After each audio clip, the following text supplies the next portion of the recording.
This is fun. Hi, Fatin, how are you? Good, thanks, Abir. Thank you. So we're waiting for a couple of minutes just for more people to have time to join, and we'll get started in 3 minutes. And if you know anyone who would benefit from this conversation, it's not too late to send them the link to register, or we will also be live streaming it on Facebook, so you can send them our Facebook live stream too.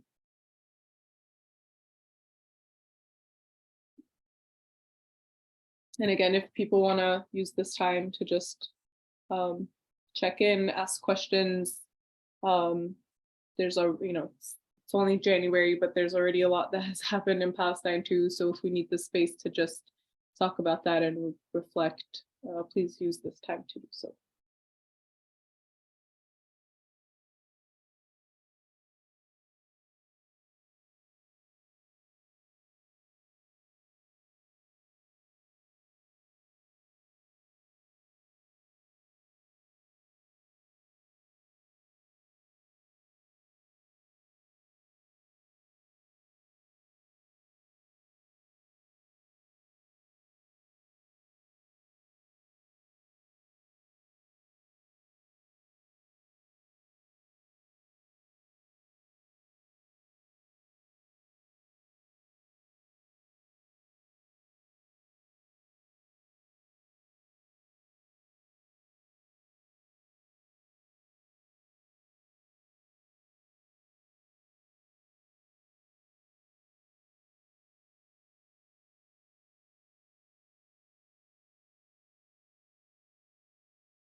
Thanks, Pat, for introducing yourself.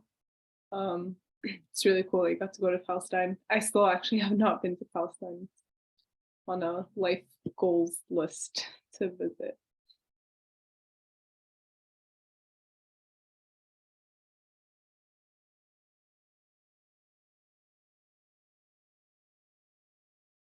Okay, so I'm going to get us started.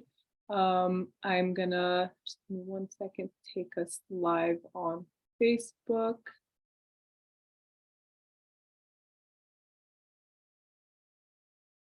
Make sure it works.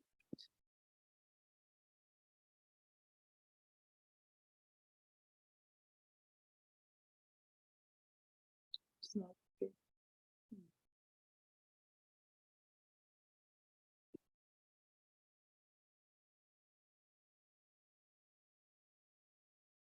Okay, I'm gonna restart.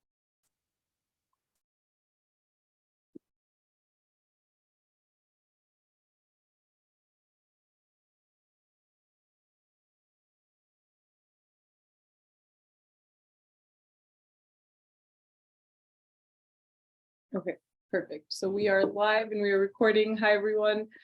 Thank you all for joining us today. Welcome to our Palestine Monday series, our first Palestine Monday series for 2023.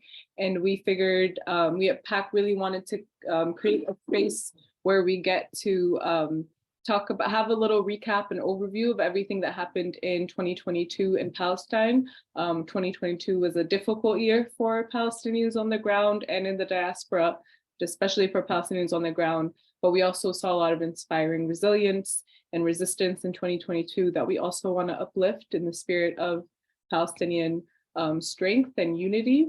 And we also wanted to provide a space to talk about what we can do in 2023.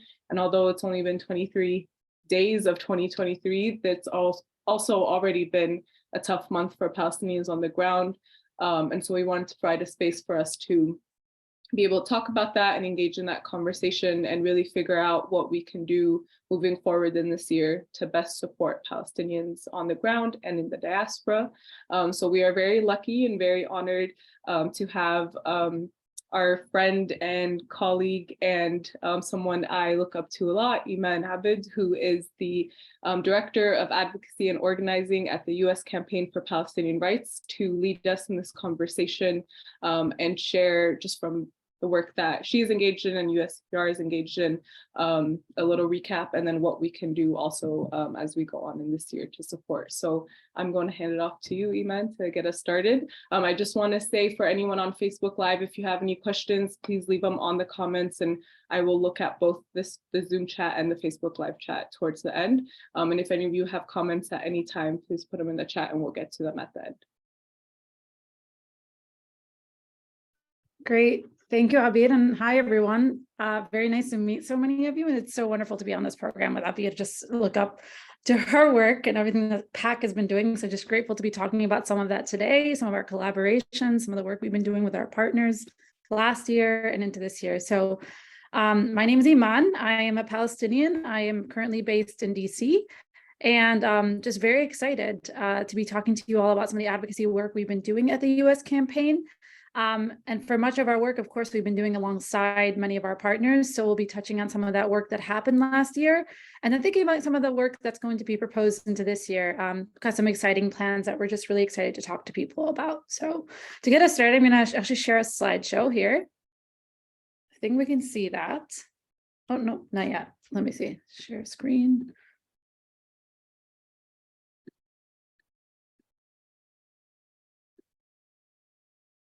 No. I think we may have a firewall that's actually not letting me share my PowerPoint. That is unfortunate. Do you want to send it to me and see if I can do it? Sure.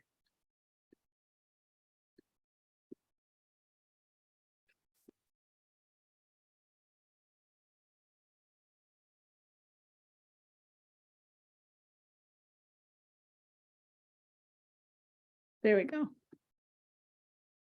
Just sent it over to you, Abid.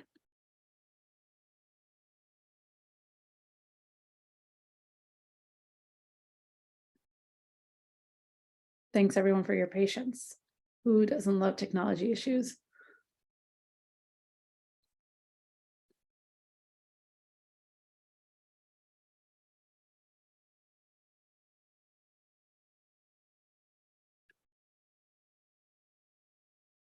Great. Amazing. Okay, I'll cue you to go to the next slide whenever we're ready to go, Abid. So thanks for your help. So again, we're the U.S. Campaign for Palestinian Rights. We've been able to work with PAC for so many years and just really fortunate to have so many incredible projects. And so today we're going to be going back into time and talking to you a little bit about what we've been doing this past year, some of our advocacy work, some of the incredible fellowship work that we've been trying to do, as well as some of the gatherings and convenings that we've been able to have where so many of our incredible ideas going into this year are coming from. So if you don't mind going to the next slide, Abby, that'd be awesome.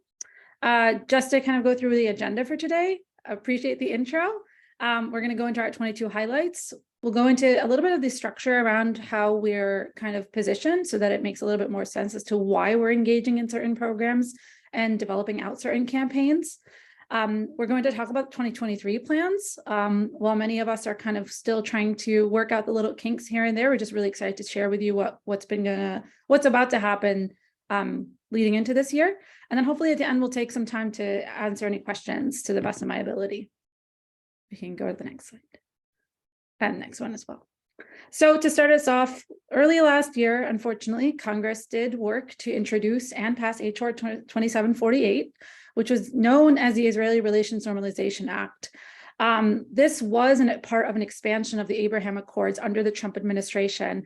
And it was unfortunate for many of us as we kind of came off of 2021, working to do a lot of advocacy around what's happening in Sheikh Jarrah. Of course, we understand that Congress has only worked towards proposing these longstanding, very problematic pieces of legislation, and HR 2748 was one of them. And so one of the things that we've been trying to work on is kind of bringing attention to Congress and many members of Congress around how we shouldn't be normalizing these sorts of relationships, which is exactly what this bill was doing.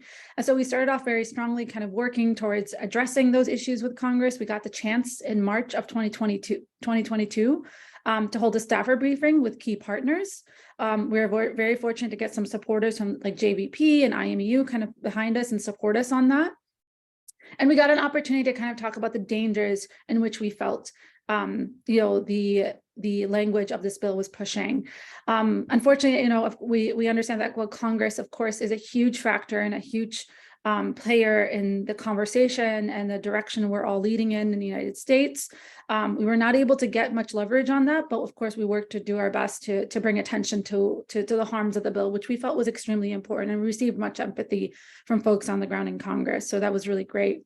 Additionally, we formed an action tool. So one of our things that we do often is we want to make sure that folks feel very involved and they get a chance to talk to their representatives. So as part of that, we form action tools, petitions, giving people opportunities to email and send direct messages to their members of Congress. And we also drafted a public memo stating out explicitly the dangers of what this bill actually entails.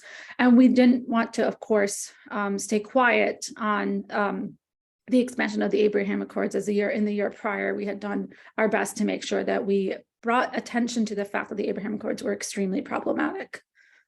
Next slide. One of the things that we love talking about is our youth organizing and fellowship. And so away from the legislative work, one of the other facets of the work that we've been, contributing to over the course of the last few years has been around supporting people in their localities and their different regions across the states, to do their organizing work. And so as part of that, we've been able to develop out the youth organizing and fellowship. And so as part of that, that's actually where our relationship with PAC comes from. We've been really lucky to be able to kind of work with you all in the last few years. And in the last year alone, we were able to support 30 activists. And so that meant focusing on issues like anti-IRA campaigns. It meant like focusing on issues of demilitarized campaigns, weapons manufacturers. I mean, the list goes on. And one of the things that we really take pride in is that we oftentimes make sure that whatever it is that we're doing to support folks is led by and centered by the people who are on the ground. And so our organizing work is extremely important to us, and we've been really fortunate to kind of build out this campaign, give folks an opportunity to participate, provide them a stipend to be able to do their organizing work. We know oftentimes that's not something that's made available, and so we've been able to do that. And the program itself has sustained and continued to grow. And so we've been really fortunate to, again, provide this opportunity to so many folks last year that we have people who have been involved for a number of years. And so we've gotten a chance to focus on supporting them, bringing them up as organizers. People are amazing, being able to provide trainings and curriculum and the resources to be able to, effectively organize. And many people who have stuck around for a while now with us have also led to become coaches. And so been able to provide themselves as mentors to other folks who are starting off where they once were. Additionally, we host monthly trainings on organizing, mobilizing, campaign escalation that are made available to anybody who's usually outside of that program, and being able to provide other folks the opportunity to, engage and participate in the same things that we're providing some of our fellows.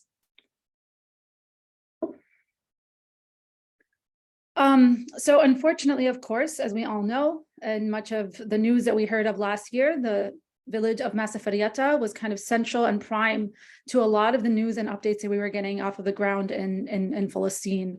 And as part of that work, of course, we continue to bring attention to and help people understand that what was going on in Masafarieta, what was going on in Sheikh Jarrah prior, what was going on in Salwan was by no means a standalone incident, and rather has been always a part of the Nakba project that has been going on now for about 75 years.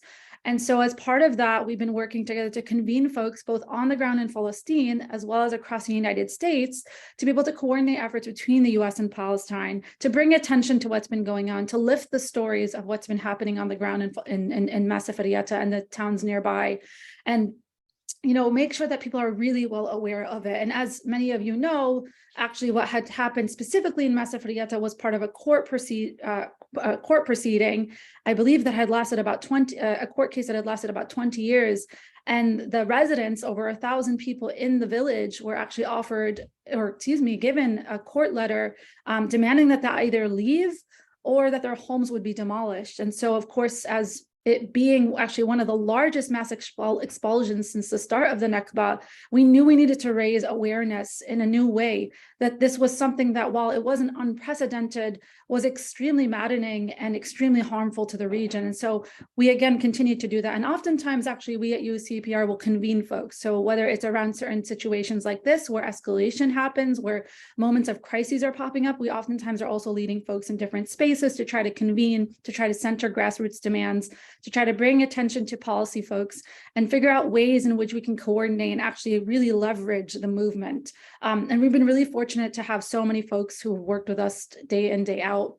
Additionally, we thought that in this past year, as we continue to talk to people in Palestine, we wanted to bring their stories to light. And so through a few Instagram lives, starting at the beginning of summer, leading up until the end of the year, and actually early this year as well, we've been able to actually have conversations with folks like Mohammed Horeini, Sami Horeini, Mariam Baghouthi, and being able to talk to activists on the ground about what's been going on. And so while it's important for us to be able to lift those stories, we also think it's extremely important for folks to lift those stories up themselves. So we've been really fortunate to have many conversations like that. And many of you can actually, if you didn't know we did that, can actually turn to our Instagram or Facebook and other forms of social media. We are also on Twitter to be able to find those stories, as we want to make sure that they're documented and shared along the way. And I think the last thing that I'll add is that fortunately, we've been able to actually also, again, as I said in the earlier slide, is that one of the things that we're generally doing is, of course, targeting Congress. And so it's extremely important that this was something that we continue to put on the radar for most members of Congress. And through that, we're able to send 5,400 messages, which is not a light up, lifting up. And we were really fortunate so many people sent along some messages. Unfortunately, one of the things that popped up towards the end of the year, of course, I think many of you are probably aware, are the IRA statements and proclamations that have been passed in different municipalities, be they in Los Angeles or in Maryland. From coast to coast, we're seeing these proposals pop up. And one of the things that we've been consistently doing, of course, is working against this weaponization of anti-Semitism. While we condemn all forms of hate and discrimination, we know that there are proclamations and proposals that are put forth often, specifically proclamations like IRA, that are used to silence anyone who stand up for Palestine. And we've seen these things even pop up in different academic institutions. And so we've been working and trying to uplift many of the Speak to Councils that folks have been lifting up. People like in Maryland have been working really hard to make sure that there's attention being brought on the problems and the dangers of statements like IRA being passed at the city level. And we've also been working with folks in different areas, like, whether it be Virginia or any other place, to uplift what's been going on and bringing attention to the fact that these are not light proclamations and are also not real forms to end discrimination, but rather to weaponize and criminalize just about anyone who stands out and speaks out against Palestine. Additionally, unfortunately, we've also seen this pop up at the federal level. And one of the things that popped up at the end of the year was Title IX was going to be redefined. A new ruling was going to be drawn in Title IX. This is following actually an executive order to address anti-Semitism under the Trump administration that was potentially going to implement IRA. We were fortunate enough where they did not actually propose the ruling to support the IRA statement, but it is something that may pop up later this year and may be something that we'll continue working on, as we understand these IRA statements are well and alive and something that we need to continue working on. I just wanted to share this. I think that one of the things that I think is really important is, again, we hear the words of the people on the ground. I'm speaking to you from the security of my home in the United States, whereas many have actually been extremely courageous and chosen to speak up on FaceTime with us as escalation is ongoing around them. And so I just wanted to bring to light one of these statements and the quotes from Mohammed Horeini, and he says, "This is our home, not a military firing zone. The soldiers need to get out." And what he's speaking to is one of the proceedings actually listed out that the region, what the Israeli court system actually defined was that Ma'aseh Fariata was deemed a military firing zone. So providing that legitimizing this encroachment on the people in Ma'aseh Fariata. And so he's reminding us of just, again, that there are people living here and that this is not necessarily something that people are going to not do anything about. We've been, again, just super, super fortunate to give ourselves the opportunity to sit down with folks, whether it be at the start of the year with things like a policy convening, or at the end of the year with our Houston retreat, to kind of bring together people who are like-minded, bring people who don't necessarily do the same levels of work, or people who may have never met each other but work on the same things, and bring each other around the same table, so that ideas flourish. And I think one of the things that many of us felt is digital fatigue, just unfortunately due to the level of Zoom meetings we must have all had from the start of the pandemic, but also working really hard to try to make sure that, of course, with so much of COVID still passing around, doing our best with bringing energy back into those conversations in some way or another. We started our year off strong with our policy convening. So we worked with a lot of our policy partners, identifying which work streams people were working on, what opportunities for legislation could come up in the past year. So we thought of things like a withholding bill, like, are there opportunities here for us to bring about a piece of legislation that would say we would not give Israel X amount of money unless X, Y, and Z is completed or stopped from happening. We started thinking about legislation that could potentially center Gaza, as we understand that Gaza is often excluded from conversations in Congress. And so we wanted to bring attention to the military blockade out there, as that crisis continues and perpetuates by the month. And so we started thinking a lot at the beginning of the year about what are the opportunities for us to bring about legislation. And of course, conversations when it comes to bills can last us years, but we were really fortunate to have an incredibly energizing conversation at the start of the year that really kicked us off for the rest of the year. And we talked a little bit about some of our policy work that popped up throughout the year earlier. We were able to have a Houston retreat. This was in November of last year. So we brought together organizers, fellows, coaches, advocates who are doing incredible work. Some of them we directly support, some of them we indirectly support, and some of them are just our friends. And we were able to kind of bring everyone together, give them the opportunity to learn from each other, provide case studies of different work that has popped up, and really branch out and actually start thinking about 2023 and what are the sorts of projects and program areas that we could potentially work to support folks in. So that was an incredibly energizing an energizing moment. And so we're really fortunate, actually, some of you are on this call, were present and just appreciate for what came out of that. And we'll be talking a little bit about the ideas that came out in a second.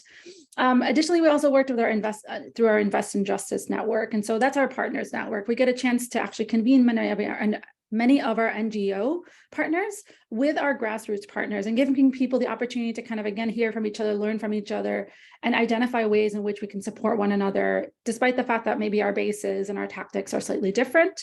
And then we also worked in our Drop the ADL coalition. So we convene with other folks in that space and try to bring attention to the dangers in which the ADL perpetuates. As we understand, it is an anti-hate organization, but that actually works under the guise of is a Zionist anti-hate organization, unfortunately, and many people don't necessarily know the harms in which the organization perpetuates. And so one of the things that we've been trying to do is bringing attention to it, and bringing people, an awareness so that folks can actually turn to Jewish-led organizations that are really supporting the Palestinian people and people of color. And so we've been really fortunate to be a part of that in the last year.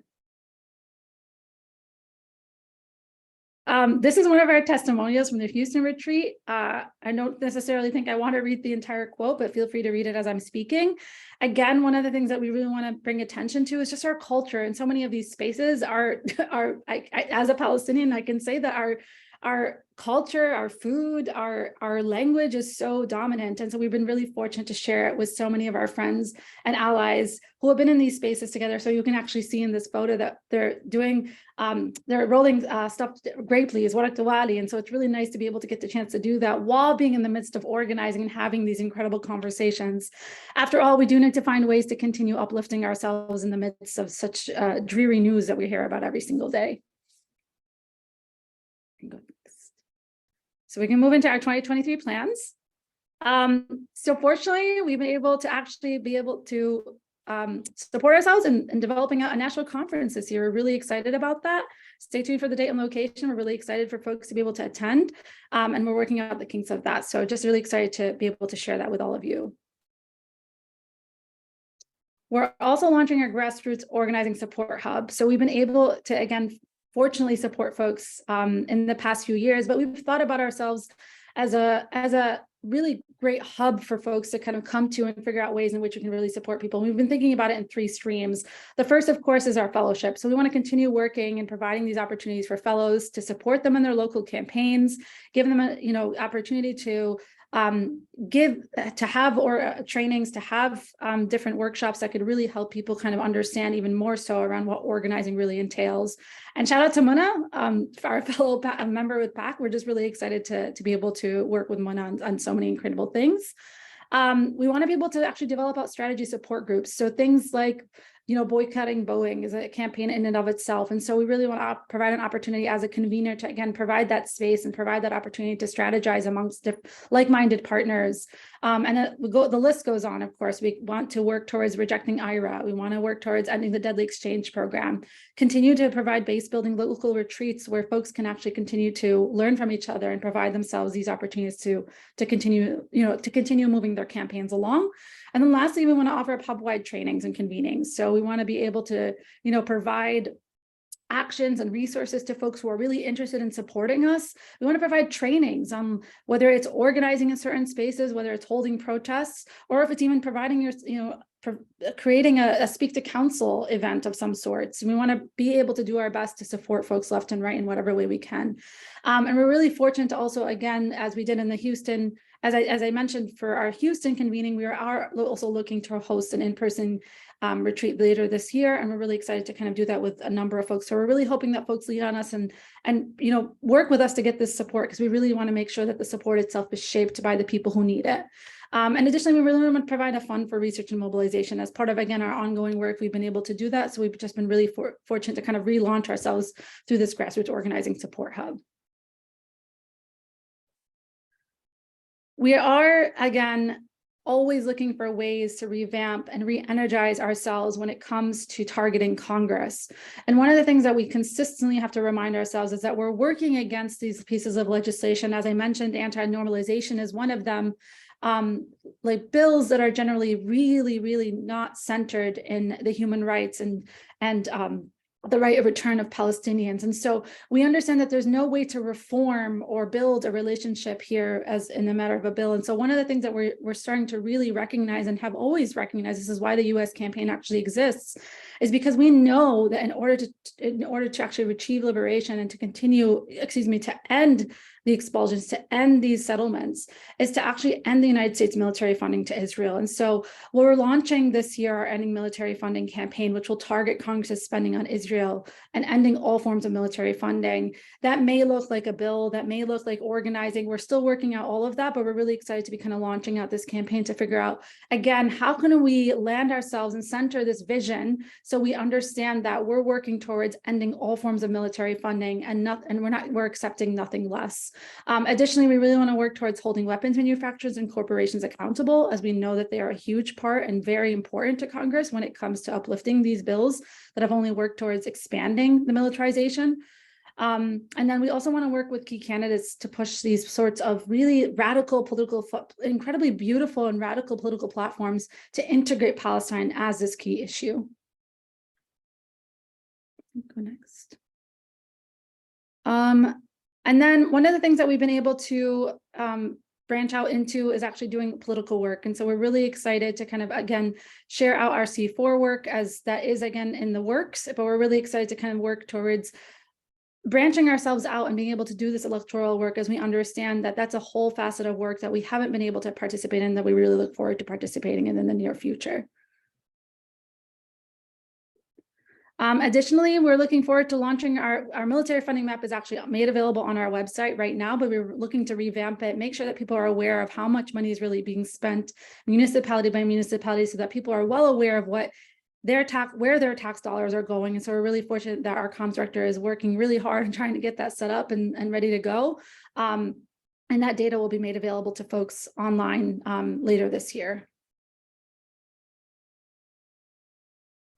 And then, of course, as I mentioned a little bit earlier, we are entering the 75th year of the Nakba. And so as our role as oftentimes being a convener, we want to make sure that we're working together. We're really like launching campaigns together. We're working collaboratively. And so as part of that, we've launched this NECBA 75 work where we're really hoping to work together with the different organizations to commemorate the 75th year of the NECBA. And so whether that's supporting mobilizations in different cities, or if it's leading National Partners Coalition calls to be able to support folks on different projects, be they in the art, be they in organizing, whatever it may be, we want to be able to work towards people and support them and all of that. We're really fortunate that that work has already begun this year.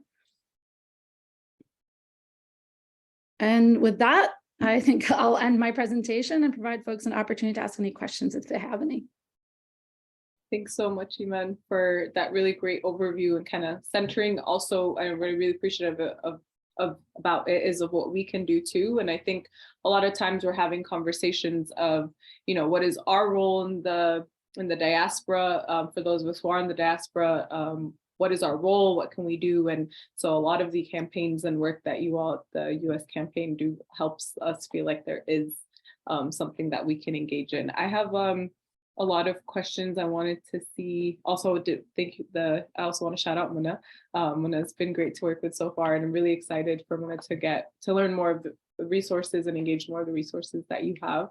I have some questions that I'll start us off with, and then if anyone has questions specifically about what happened in 2022 or what we can do in 2023, please put them in the chat as I ask mine. I think the first question I was thinking of is kind of just learning from what are some lessons that we can learn from what happened on the ground and some of the resistance that we saw towards the end of 2022, especially with like the Lion's Den and other ways that Palestinians on the ground were kind of were resisting and were unapologetically kind of showing that like that quote. I think that quote that you showed that you shared was really powerful. Like, this is our home, and like we're not just gonna like stand back and not do anything about it. So I know that there's been a lot of unity since the Unity Intifada that we've seen in Palestine. There's been a lot of inspiring youth engaging in forms of resistance. So any like lessons that maybe we can learn and inspiration that we can draw from the strength of Palestinians on the ground into our work. Yeah, that's a great point. I think something that we consistently saw throughout the year was that, of course, we know that we're resilient people, right? Like it shouldn't be surprising that by any means the Palestinians on the ground, whether it be from the issue and the escalation that popped up in Masafariata, all the way down to what continues to happen at Al-Quds, I think, and even Hebron, right? Like there's so many places that are popping up with people kind of fighting and standing up and organizing amongst themselves. And I think that movement continues to grow, and it's something that we should be following suit in. I think that, again, we in the United States our energy has been a little bit maybe, I think that our energy is we're trying to figure out how do we want to piece things together? Where do we want to step in? And I think that time in which we're even spending trying to think of it, people are on the ground focusing, organizing, stepping in front of their homes as they're being demolished. People are dying every single day, right? I think the unfortunate fact is that we can't even collect the number of names and people who have passed, excuse me, who have died in the last week, right? Like we can't even catch up on that. And so I think it's really important to be able to learn and say that maybe we don't necessarily need everything pat down correctly, structured and all of that, that we do need to step up and just step in and support the people. And so that every day that we choose to stay silent, the Palestinian people on the ground out there in Palestine are doing the work that we should be supporting them in. And I think like that continues into this year. We were able to speak to Sami Horaini actually a couple of weeks ago and get an update from just where he's at, what's going on, and the escalation continues, right? There's no movement in Congress, but that doesn't mean we need to step back and shy away. That means we need to stand up and speak out, even if it's a hashtag we place on Twitter or Instagram, wherever it may be. It's something that every day we choose not to talk about it. Our silence is truly killing people, and I think it's something that we need to be learning from so that we can step in and support folks there. Yeah, that's a really great point. You articulated it in a way that I didn't know I needed, right? That's a lot of times we're trying to figure out a role, like what do we do, and like strategy and organizing, all that is great and needed, but sometimes we also just have to like identify something and do the work. And maybe that is something that all of our organizations and just as individual people can do a little bit more of in 2023, especially because, as you mentioned, the 75th anniversary of the Nakba is this year. And I'm sure that all of us in our different localities want to, organize and do stuff, and maybe a collective vision on that would be very powerful too. I had another question, and again, please feel free to put your questions. Brian, I wanted to flag your comment in the chat about the IRA bill in committee in New Jersey. So that is something that we are also aware of at PAC, and we are trying to figure out and strategize best ways to move forward with it, to work around it. So if you would like to touch on any of the IRA legislation, maybe we can do that a little bit. And maybe for folks who aren't too familiar, maybe we can explain a little bit why it is dangerous and problematic for Palestinian advocacy. I know a lot of SJPs on campuses are very worried about it too, and it hindering their advocacy on campus. So maybe we can touch on that, explaining it, and then what can we do, and how can people be involved in the anti-IRA work?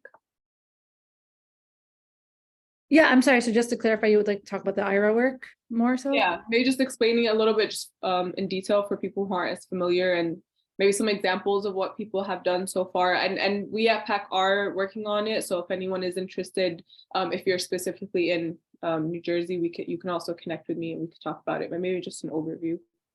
Yeah, I mean, the IRA statement itself is just a statement that conflates anti-Zionism with anti-Semitism. And that form of that definition itself is something that we've seen being used to criminalize anyone who stood in solidarity with Palestine or is Palestinian themselves, standing up for, and speaking out on their own experiences.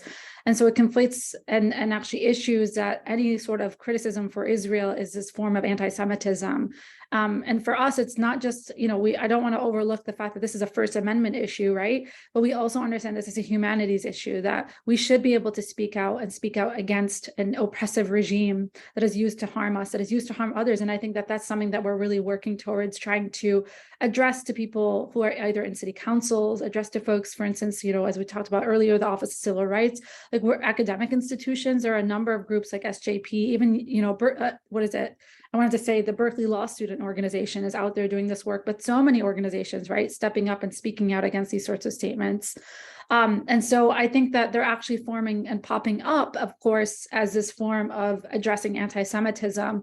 And what it does is it erases these real forms of addressing anti-Semitism. This isn't the way. This isn't actually addressing this form of discrimination that people claim for it to be. And it's really harming real forms of anti-Semitism. And so I think we consistently try to bring attention to what this bill is really doing.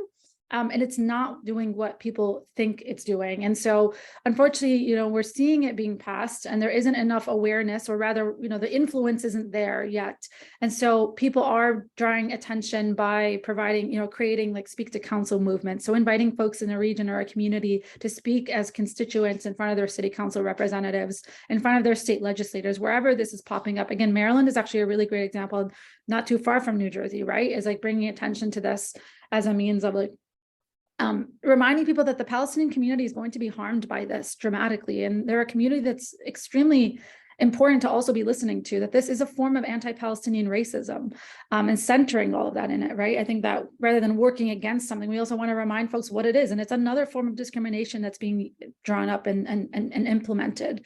And so as we speak, I think that these proclamations will continue to pop up in different cities, and it's something that we should just be very well aware of as they continue to pop up. Yeah, definitely. And if you see it popping up in your local area and are unsure what to do or mobilize around it, please feel free to reach out to myself or anyone from U.S. Campaign for Palestinian Rights to just help get a conversation going, because I think the best thing is for all of us to be doing something about it in different localities and really making it a national, a unified national goal. As we're talking kind of about bills and Congress and state legislators and I guess more of legislative advocacy. I know especially with Palestinian activism and organizing, it feels very defeating sometimes to think of talking to Congress or people in power and especially political positions because of how strong the Israeli Zionist lobby is, and feels like, well, foreign policy is just that way and it's never going to change. And we hear the defeated part. I think we all feel it, and we hear a lot of these sentiments from community members in different organizations, not necessarily in a bad way, but just in we've tried and we don't know what more can change. So do you have any maybe like advice, reflections, kind of pieces of motivation of why that work is necessary, how to stay engaged in that work, despite burnout and despite feeling like no matter what we do, no one listens and nothing changes? Yeah, I mean, so we know that Congress is always going to listen to its base, right? Like representatives that are supporting them, people that are on the ground that will definitely work towards re-electing folks. And I understand that's something that maybe people don't give one crap about, right? Like it's not something that people want to go down and understand. And I completely understand that. We hear that from our own partners almost every single day. And I think this is why we actually accompany a lot of our legislative work and our, targeting Congress with grassroots and organizing work, as we understand multiple facets need to be used. And one of the reasons behind that is because as we work towards uplifting these sorts of local campaigns, we're also shifting the public opinion on the ground in those specific regions, in those specific cities. And the really fortunate thing is that people are actually starting to see what we've been seeing, and people are listening, people are starting to hear it. And whether or not there's so many forms of oppression that are being used to silence us, and IRA was one of them. We're talking about even shadow banning on social media, like the different levels and the different mediums being used to try to silence us aren't enough to silence us. We know that it's enough to actually shift the public opinion, and we know that public opinion is what shifts Congress. And so if we continue doing that work and we continue shifting the base towards supporting us, I do believe that while Congress is something that will take some time to potentially influence, is that we have the ability to influence it. We are starting to see more people more Palestinians being voted into Congress. We're starting to see people who are standing in solidarity with Palestine. While it may be one more person every single year, it's still one more person that didn't speak up for us last year. And I think that's really, really important. And this actually goes to, I think that, you and I, Abida, were talking a little bit earlier about the new government in Israel, right? I think this is actually a really pivotal moment for us to draw attention to and provide the association for many Americans, specifically Americans, around the white supremacy that's rising in the Israeli government. And it's not new, right? Like we know that there's this racial supremacy that's existed amongst Israel, and like this is what upholds the Israeli government. And bring that attention back to the white supremacy that we brought attention to here, whether it be through the insurrection or even the entire Trump administration. They are the ideologies and the structures that they are trying to uphold are one and the same. And so as members of Congress here work towards, distancing themselves from Congress, they also should be distancing themselves from the Israeli government and speaking out against these forms of racial supremacy. I think these are the same exact structures that we're talking about here. And there's opportunity here to really work towards helping members of Congress see that, again, a stance on supporting Israel is a stance on supporting racial supremacy. And I don't think that's actually something people want to be correlated to. I think that we're starting to see that shift away from it due to the incredible, I just want to give a shout out to so many different Black communities that have been able to support this, support and actually uplift what anti-racism actually truly is, and what white supremacy looks like, right? And this actually really supported our movement too. So shout out to everybody from the Black Lives Matter movement in 2020 onwards, which has been really able to help shape the conversation in a way that will really help us out in this moment today. Yeah, thank you for shouting that out, because we can't talk about our advocacy and activism alone without talking about the shoulders that we stand on and the movements and people that inspire us also. There's a question in the chat. I'm gonna put a question, and then I also just want to flag a comment before I get to the question from Janice, who's a member of JVP San Diego, and is saying that you are definitely on point and thanking you for all of your efforts and all the work that we are doing. So thank you, Janice, for being on the call also, and your support and solidarity. Mona is asked the question of how can those who, and it's a great question, how can those who aren't in advocacy or organizing spaces help the Palestinian cause? And can you list some of the actions that they can take? And so maybe more of the examples that you were sharing, some of the work you all do. Yeah, we'd love for people to visit our website and find ways to contact us there. I also I'll actually list my email here for anybody who would like to get involved. We're always happy to plug people in depending on what their interests are. So if it's a local campaign that's nearby you, maybe that you're not aware of, we're happy to plug you in there. We're also always happy to share with you any sorts of actions that we're calling on Congress to respond to. So oftentimes, of course, we're looking for people to sign on to letters of support, to send emails directly to their member of Congress, to sign a petition. Those are many things that we oftentimes will share with folks. And additionally, of course, a lot of the stories that we share with people on the ground in Palestine are things that I think that folks can often share out and circulate on their own social medias, just to share out with even more of a wider audience than we have. And so there's a great opportunity there to go out and share that. I mean, I'm also going to shout out PAC. You guys have incredible resources and things that I think people really, really do. Like, we don't provide in the way PAC does. And so I highly support folks actually turning to your resources and sharing and circulating those, and also learning from it all. I mean, the amount of history that you each provide as an organization is phenomenal. So I just want to be able to provide that. And too, as education is a huge component in like our own liberation. Yeah, thank you, Iman, for the shout out. We do have a couple education courses if people just want more of the history of like what is happening and what are we talking about and how do we talk about and work for Palestinian freedom and for the Palestinian struggle. We definitely have a lot. We offer classes, and we do have a resource guide too on our website that people can check out if interested. So we have a question in the chat from Brian about the new the elections and the new government. So the new government has allowed liberal Zionists to make the distinction they love to make between their good Zionism and the extreme Zionism of the government. This is a great question, it's a great point. Much of the same way the liberals sought to differentiate themselves from Trump more than they really are, which hurt leftist organizing at the time. What are your thoughts on this, and with highlighting how foolish Netanyahu and the government are, while not allowing people to think that there can be good Zionism. So I think the gist of it is just how do we differentiate, and how can we talk about in spaces that this comes up between this, like what is trying to be made good Zionism and bad Zionism. Yeah, I think that we just need to remember that right now Zionism means that, you know, Israel will have the upper hand, that racial supremacy will continue to exist in this country that they've established themselves on a land that's been stolen from us. And I think that I think about it in this, actually, I'm no Israeli government analyst, right? Like, I think I'll do what I can based on what I know, but I think that we need to start thinking about, are we here to reform a racist system? Or are we here to actually work towards creating a system that will really draw out and build justice and liberation and provide us the right to return one day, right?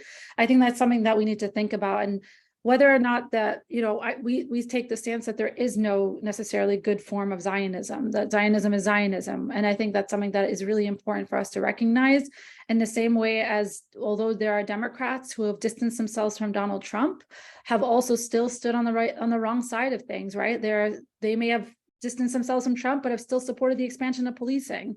I think those are really important things that we need to consider and kind of look into.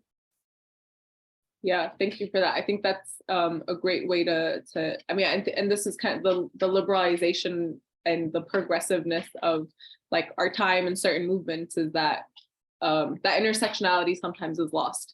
And this is part of, I mean, we have these conversations a lot, is that Palestine is always an exception in social justice and progressive spaces, right? And there's a lot of, you know, scholars and books that have been written about this. So kind of bringing that into the conversation of how do we make sure that we are inserting and bringing up Palestine in all of our organizing and in all of our social justice spaces, and not keeping it as this exception. And I think part of the, you know, similar that you shared of the new government really just like a heightened white supremacist government is kind of a way to link that, right? Is that it's not an exception, it's not just something happening elsewhere, it's the structure of white supremacy that is global and can transcend like all of our borders. And so that is why we do need to do something about it, and we do have a role in it.